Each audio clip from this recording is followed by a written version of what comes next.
If you've been wondering why you can't see the new Reels liked by friends section on your Instagram, don't worry, you're not alone. A lot of users are confused about this new update, and in today's video, I'm going to break down exactly what's going on and how to fix it step by step. If you find this video helpful, make sure to leave a like and comment a heart. First things first, open the Play Store if you're on Android or the App Store if you're on iPhone.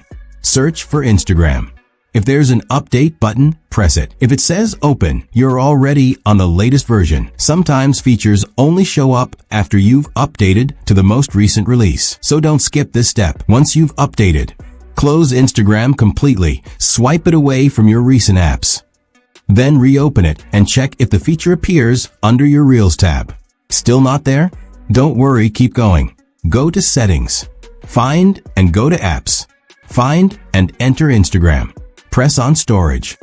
Hit Clear Cache. Don't worry, this doesn't delete your data. It just removes temporary files that might be causing glitches. After that, check the feature is available or not. Still not working? Try uninstalling Instagram completely. Delete the app from your phone. Head back to the Play Store or App Store and reinstall it. Log back in and check if the Reels liked by friends tab appears now. This gives you a clean install, and sometimes that's all it takes. If you've tried everything and the feature still doesn't show up, it could be one of two things. Instagram often tests features on limited accounts before rolling them out publicly. So even if your friends have it, you might not. Instagram doesn't always launch new features globally at once. It may not be available in your country or region yet. In this case, all you can do is wait and keep your app updated.